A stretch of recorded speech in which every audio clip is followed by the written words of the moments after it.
You believe time moves forward. That belief alone makes you controllable. Your mind does not live in the present. It operates on an internal hierarchy where the past holds rank over now. Every decision you make passes through archived permissions, old experiences, inherited beliefs, remembered punishments. You call this learning. In reality, it is delayed obedience. Power never belongs to those who remember faithfully. Power belongs to those who override. The first distortion you must confront is this: memory does not serve you. It governs you. It decides what feels safe, what feels dangerous, what feels possible. Long before logic enters the room, your archive has already issued a verdict. You mistake that verdict for instinct, morality, or personality. It is none of those. It is residue. This is why you repeat patterns you claim to despise. This is why you hesitate in moments that require speed. This is why you recognize opportunity only after it has passed. You are not choosing poorly. You are choosing late, filtered through outdated versions of yourself that no longer survive in the current terrain. The timeline must be shattered because the past does not age gracefully. It calcifies. What once protected you now exposes you. What once earned approval now signals weakness. What once kept you included now makes you predictable. Selection favors the unburdened. Predators do not reminisce. They do not consult history before striking. They read the environment and act. Meanwhile, you negotiate with ghosts, old rules, old warnings, old loyalties, while the field shifts underneath you. This is not nostalgia. This is not trauma. This is command structure. Every hierarchy depends on memory. Institutions rely on it. Families enforce it. Cultures weaponize it. The moment you accept this is how it's always been, you surrender authorship. You become a carrier of instructions written by someone else for a world that no longer exists. You think breaking from the past is immoral. That belief was installed to keep you stationary. The most dangerous lie ever sold to men like you is that consistency equals integrity. Consistency is only virtue for those who benefit from your predictability. For everyone else, adaptability decides survival. Shattering the timeline does not mean forgetting. It means stripping the past of authority. It means demoting memory from commander to archive, silent, inert, accessed only on demand. Until you do this, every move you make is supervised by a former self who already lost. And that is the real threat. You are governed by versions of yourself that failed to dominate their environment. You inherited their rules, you obey their fears, you protect their compromises. This chapter ends with a simple, unsettling realization. The present does not ask for your history. It tests your capacity to act without it. Those who cannot sever time remain trapped inside it. Your mind is not creative by default. It is efficient. Efficiency requires reuse, so it stores you. Every significant moment, shame, praise, loss, rejection, is compressed into executable instructions, not memories as stories, but memories as commands. When a similar situation appears, the archive activates. No debate, no update. The old response deploys automatically. This is the mechanism. You think you are reacting to the present. You are not. You are rerunning code written under different conditions, with different power dynamics, when you were weaker, smaller, dependent. The environment has changed. The code has not. This is why the archive is dangerous. It does not care about accuracy. It cares about survival as it was once defined. And survival, when you were younger, meant obedience, restraint, invisibility, compliance. Those rules kept you alive then. They sabotage you now. The archive prioritizes emotional intensity over truth. The more pain or reward attached to an event, the higher its authority. One humiliation can outweigh 10 successes. One punishment can dominate 100 victories.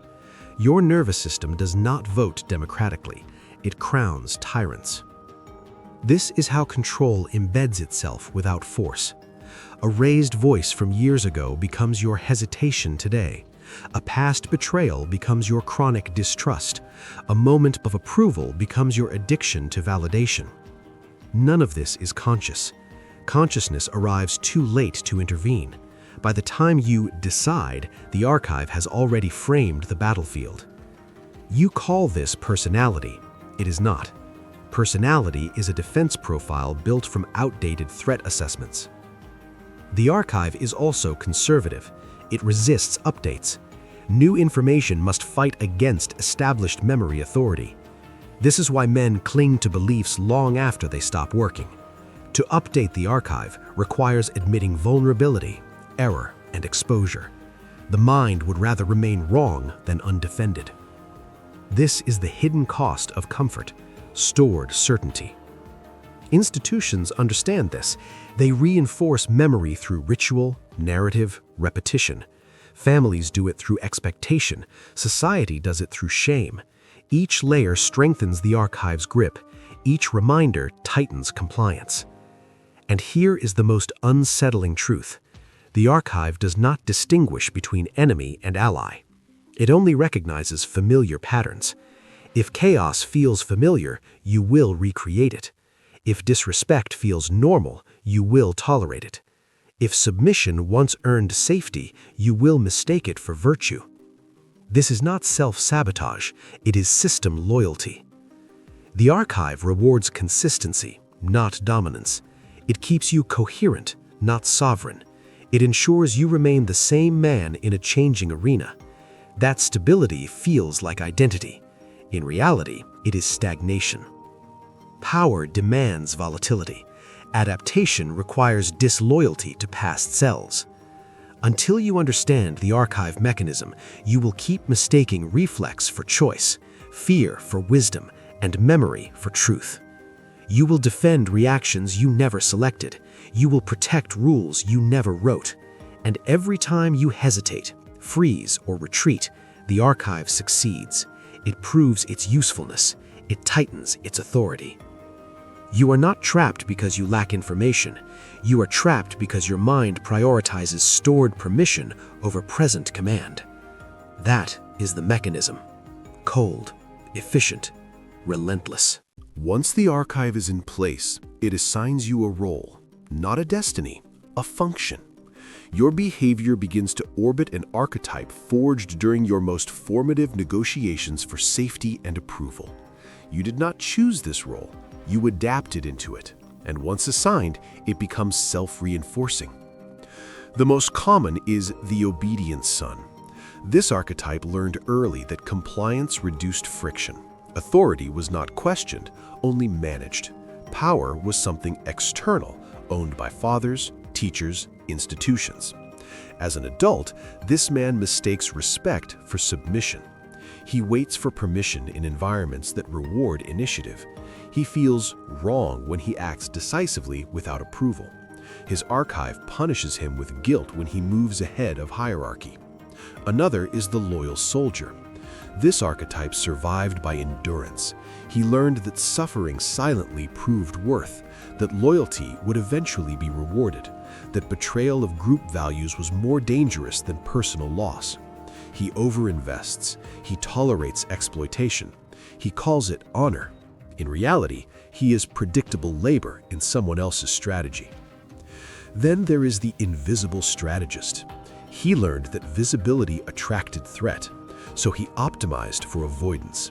He is intelligent, observant, cautious, but paralyzed. He collects information without acting. He studies power, but never claims it. His archive rewards concealment. His life becomes preparation without execution. These archetypes feel stable because they reduce uncertainty. They offer identity continuity. You know who you are supposed to be. You know how to behave. The problem is not that they are ineffective. The problem is that they are static. Static structures do not survive dynamic environments. The archive defends these archetypes aggressively. Any attempt to violate the role triggers internal resistance, anxiety, shame, rationalization. You tell yourself you are not that kind of person. That phrase is the archive speaking. It is the role enforcing its boundaries. This is how men betray opportunity without realizing it. They do not reject power consciously. They reject it because it conflicts with the archetype. Power requires transgression. The archive exists to prevent it. Society praises these frozen roles because they are reliable. Employers love them. Institutions depend on them. Families feel safe around them. None of that benefits you. Archetypes are prisons disguised as identities. The moment you step outside the role, you feel exposed, unprotected, as if something bad will happen. That fear is historical, not predictive. It is memory enforcing relevance. It does not mean danger exists.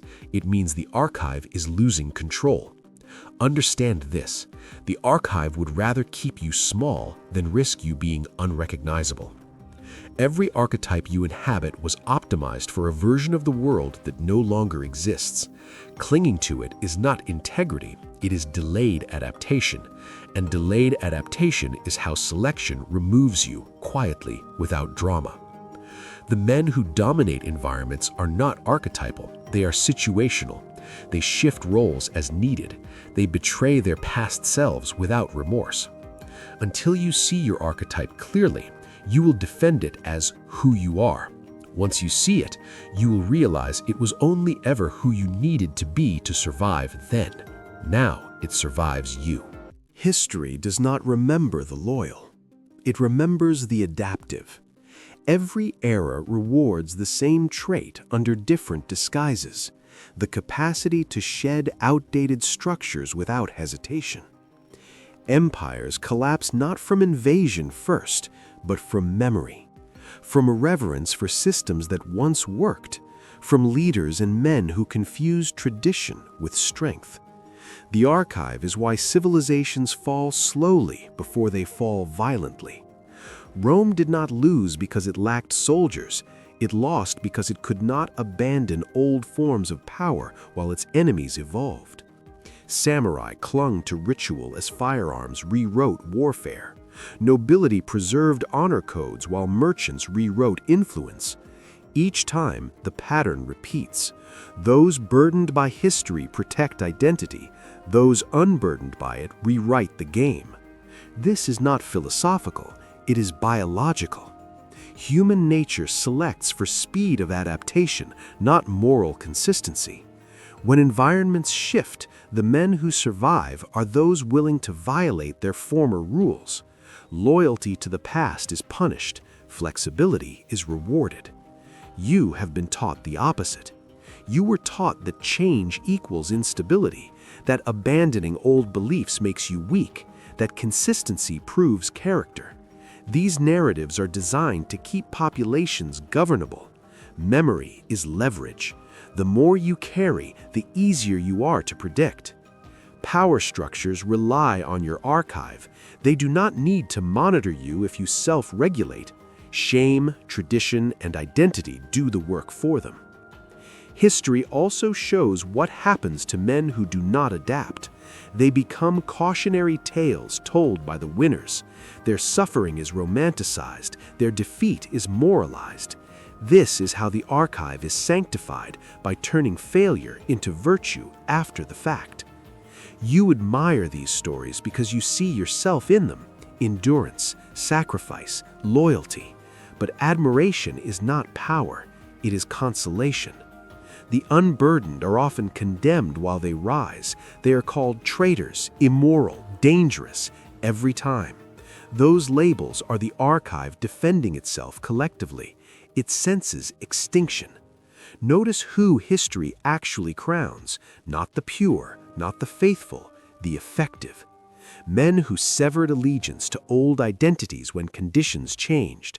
Men who offended norms before norms collapsed. Men who acted while others debated memory. This is the threat you face now, not external enemies, temporal misalignment. You are optimized for a world that has already moved on. The archive tells you to wait, to honor, to remain consistent. History shows what happens to those who listen. They are replaced. The environment does not negotiate with your past. It tests your response speed. It selects those who act without consulting obsolete rulebooks. If you remain burdened, you will become an artifact, studied, pitied, irrelevant. History is not cruel. It is efficient. And efficiency has no memory. You do not destroy the archive. You seize it. Men who try to erase their past fail. The archive resists deletion. It hardens. It retaliates. The correct move is not rebellion. It is restructuring. Power does not come from chaos. It comes from command. Strategic memory control begins with demotion. You strip memory of authority. It no longer decides, it only informs. This is not symbolic. It is behavioral. The archive speaks first, always. The difference between the dominated and the sovereign is not silence, it is override speed. When hesitation appears, when guilt activates, when fear signals retreat, you do not negotiate, you act anyway. Action precedes permission. Over time, the archive learns its place. This is how hierarchy shifts internally. Next, you fragment memory. The archive thrives on continuity, on the illusion that all past versions of you share one will. Break that illusion. Treat past selves as separate operators. Some were competent, many were compromised. None deserve loyalty by default. Respect outcomes, not identities. When a memory surfaces, you ask one question only. Does this increase leverage now? If not, it is ignored. Not processed, not healed, ignored. Attention is oxygen. Denial starves faster than confrontation. Then comes selective reinforcement. You deliberately attach emotional weight to present victories, especially small, decisive acts that violate old rules. This rewrites priority ranking inside the archive. New data gains authority only when paired with intensity. Comfort does nothing. Risk does everything. This is why men remain trapped despite insight. They understand but do not act. Without action, the archive retains command. Insight without behavior is submission dressed as intelligence. You must also practice controlled disloyalty. You break minor promises. You violate harmless expectations. You allow yourself to be misunderstood. These are not moral failures. They are recalibrations. Each breach weakens the archive's claim that obedience equals safety. Institutions hate this phase. So do people who benefited from your predictability. Their resistance is confirmation, not warning. Memory control also requires temporal compression. You shorten feedback loops. You stop narrating your life as a story and treat it as a sequence of moves. Stories belong to the past. Strategy belongs to the present. When something fails, you extract utility immediately and discard the rest. No rumination, no meaning-making. Meaning is archive fuel. This is cold work. It will feel wrong. That sensation is not conscience. It is hierarchy correction. Strategic memory control does not make you reckless. It makes you current. It ensures that when the environment shifts, you do not wait for permission from ghosts. You do not become emotionless. You become unburdened. The archive still exists. It simply no longer commands troops. You do. At some point, control is not enough. The archived self must be terminated, not erased, executed.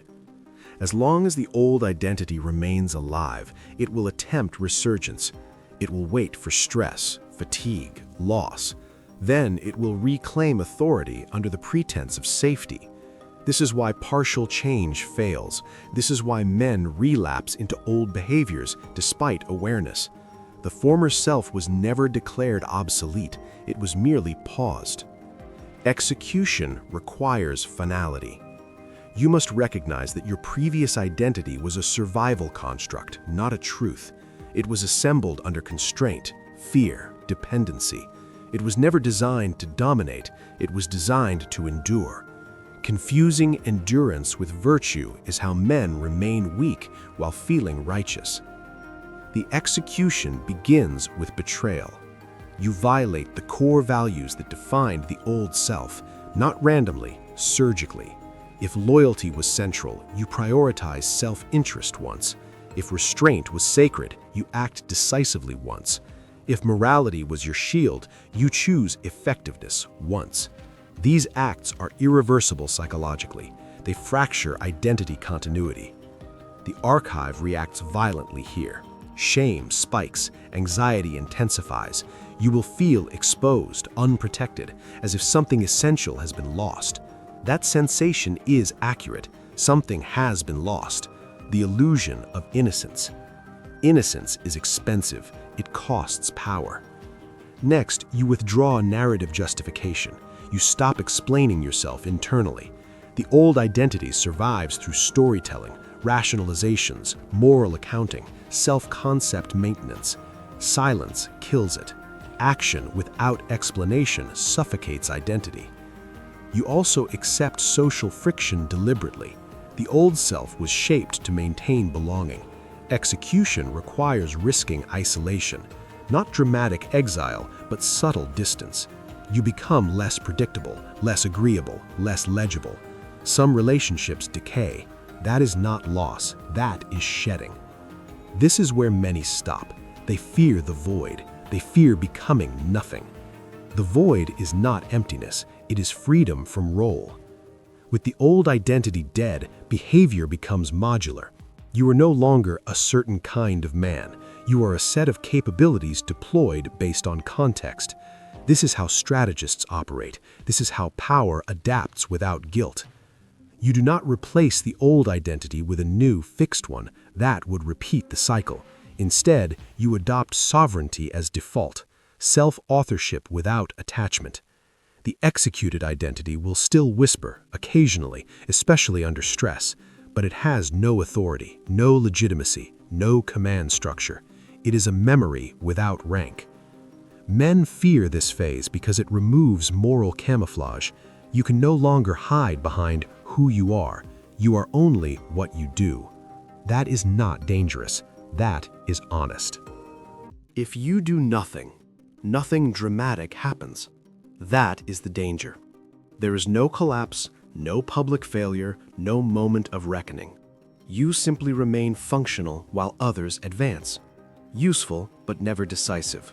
Present, but never chosen. Alive, but strategically irrelevant. This is how men are removed now, quietly. Staying locked in the archive does not ruin you. It preserves you at a level that benefits systems, not outcomes. You become dependable background structure, predictable labor, moral reinforcement for rules written by others who already adapted past you. The archive rewards you with familiarity, familiar suffering, familiar limitations, familiar ceilings. It convinces you this is stability. In truth, it is managed decline. Look around carefully. The men who hold leverage are not more virtuous, more loyal, or more consistent than you. They are less burdened. They move faster because they do not consult their past before acting. They offend expectations without apology. They violate old identities without explanation. They are not braver. They are freer. The final warning is simple. The world is accelerating away from static men. Institutions no longer protect loyalty. Communities no longer reward sacrifice. Morality no longer guarantees safety. The archive still tells you otherwise because it has not updated its threat model. Remaining locked means outsourcing authorship of your life to expired versions of yourself. It means letting outdated fears veto present opportunities. It means defending rules that no longer enforce order, only obedience. There is no middle state. You are either current or historical. The elite do not think in terms of good and bad. They think in terms of leverage and exposure. They know that identity is a tool, not a truth. They discard it the moment it becomes heavy. This is the last inversion. Stability is not safety. Adaptation is. If you choose to stay archived, you will be selected against, not by malice, but by efficiency. Others will move while you hesitate. Others will act while you remember. Others will rewrite rules while you honor them. And when you finally realize what happened, the gap will be too wide to cross without humiliation. This is not a call to action. It is a line of demarcation. Men who understand this do not announce it. They do not seek permission. They do not ask for validation. They move silently, shedding past versions of themselves as needed. Everyone else remains consistent.